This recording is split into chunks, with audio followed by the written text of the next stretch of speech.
नमस्कार। आज हम एक बहुत ही जानी पहचानी कहानी की गहराई में उतरेंगे। एक ऐसी कहानी जो लालच और उसके अंजाम के बारे में एक कह सकते हैं एक बहुत ज़रूरी सबक सिखाती है। तो चलिए भोला की इस कहानी की एक एक परत को खोलकर देखते हैं। अहंकार ही इंसान के अंत का कारण होता है। जानते हैं, ये एक लाइन यही इस पूरी कहानी का सार है।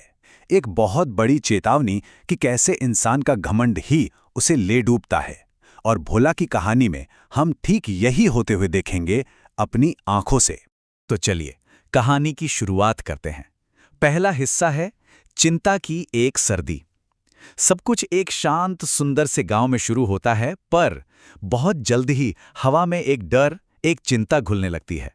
तो ये गांव है सुंदरगढ़ और यहां हम मिलते हैं कहानी के मुख्य पात्र भोला से। एक आम सा गरीब किसान है जो बस दिन रात मेहनत करके अपने परिवार मतलब उसकी पत्नी शांति और एक 9 साल का बेटा राहुल उनका पेट भरता है। बहुत ही सीधी सादी सरल सी जिंदगी है उसकी। पर हाँ, ये सब कुछ अब बदलने वाला था। और यहीं से कहानी का असली मोड़ आता है। गांव में खबर फैलती है, एक चेतावनी कि इस बार जो सर्दी आ रही है वो कोई मामूली सर्दी नहीं होगी, बल्कि एक खून जमा देने वाली सर्दी होगी, ऐसी जो पहले कभी किसी ने नहीं देखी। अब ये सिर्फ ठंड का डर नहीं था, ये पूरे गांव के लिए कह लीजिए एक जानलेवा खतरा था। हर कोई सहम गया था। तो अब आता है कहानी का दूसरा हिस्सा, और ये वो हिस्सा है जहां एक तरफ सबके लिए संकट है तो दूसरी तरफ किसी एक के लिए ये एक मौका बन जाता है। यहीं से चिंता लालच में बदलनी शुरू होती है। और ये कहानी का एक बहुत ही जरूरी टर्निंग पॉइंट है। सोचिए, एक तरफ पूरा गांव आने वाली भयानक सर्दी से कांप रहा है, डरा हुआ है, और दूसरी तरफ भोला, उसके दिमाग में कुछ और ही खिचड़ी पक रही है। वो इस खतरे को खतरे की तरह नहीं, बल्कि गरीबी से निकलने के एक सुनहरे मौके की तरह देख रहा है। और बस यही उसकी बर्बादी का पहला कदम था। तो भोला ने एक पूरा प्लान बनाया। कोई जल्दबाजी में लिया गया फैसला नहीं था ये, बल्कि एक सोची समझी चालाकी भरी योजना थी। उसने सोचा कि सबसे पहले सर्दी की चेतावनी तो मिल ही गई है, दूसरा वो चुपचाप जंगल से सारी सूखी लकड़ियां जमा कर लेगा, तीसरा वो कड़ाके की ठंड पड़ने का इंतजार करेगा जब लकड़ी की मांग आसमान छुएगी, और चौथा वो इन लकड़ियों को मुंह मांगे ऊंचे दाम पर बेचेगा।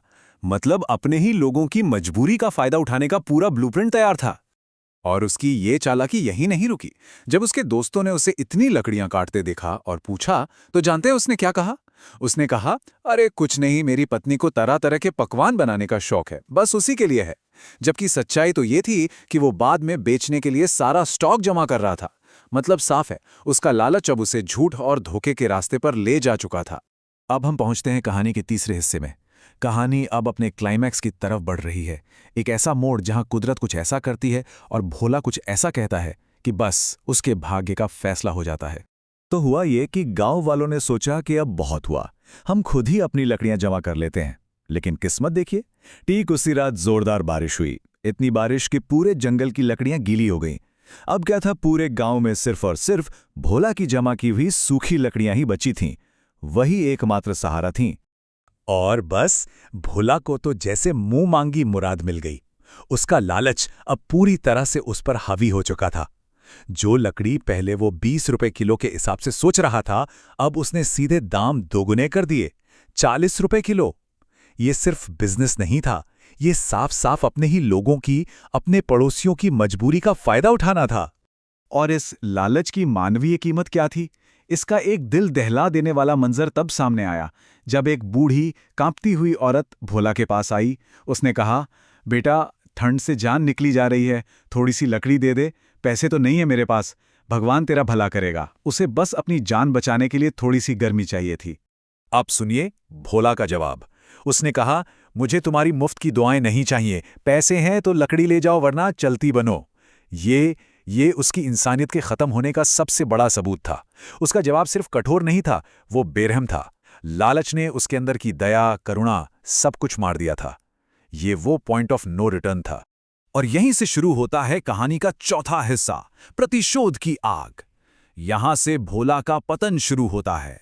उसके घमंड और लालच का नतीजा बहुत तेजी से और बहुत ही दुखद तरीके से सामने आता है। तो होता यह है कि एक सुबह भोला किसी काम से दूसरे गांव जाता है। पीछे घर पर उसका बेटा राहुल अकेला होता है। दोपहर में बच्चे को ठंड लगती है। अब वो तो मासूम था, उसे गर्मी चाहिए थी।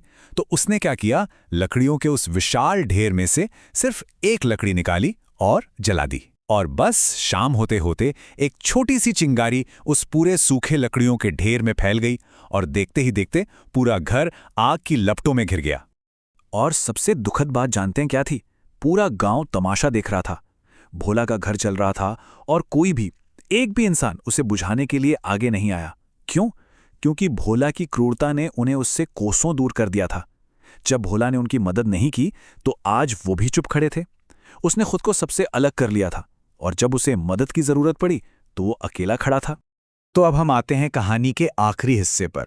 कहानी की वो गंभीर सीख जहां भोला के किए का पूरा हिसाब होता है और कहानी का सबक बिल्कुल साफ हो जाता है।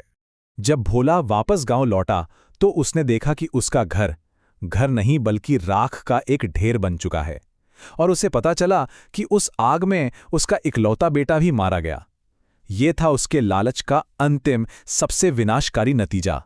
जिस दौलत के लिए उसने सब कुछ दांव पर लगा दिया, वो दौलत भी गई और उसका भविष्य भी। जरा इस हिसाब को देखिए, पहले उसके पास क्या था और बाद में क्या बचा। धन दौलत के नाम पर मूल्यवान लकड़ी का भंडार था जो अब कुछ नहीं था। एक सही सलामत घर था जो अब राख का ढेर था। और एक पूरा परिवार था, पत्नी और बेटा, जिसमें से बेटा अब इस दुनिया में नहीं था। मतलब उसने सिर्फ वो नहीं खोया जो उसके पास था, बल्कि वो पहले से भी बदतर हालत में पहुंच गया। और यही इस कहानी की सबसे बड़ी, सबसे दुखद विडंबना है। देखिए, वो गरीबी से निकलना चाहता था, एक बेहतर जिंदगी चाहता था, लेकिन उस चाहत में वो इतना अंधा हो गया कि उसने उन्हीं चीज़ों को तबाह कर दिया जो असल में मायने रखती हैं: अपना परिवार, अपना घर और समाज में अपनी इज्जत। तो आखिर में ये कहानी हमारे सामने एक बहुत बड़ा सवाल छोड़ जाती है। जिंदा रहने की जरूरत और सब कुछ तबाह कर देने वाले लालच के बीच वो महीन सी लाइन कहाँ है? भोला का जो अंजाम हुआ वो हम सब के लिए एक चेतावनी है, जो हमें सोचने पर मजबूर करती है कि हमारी महत्वाकांक्षा कब लालच का रूप ले लेती है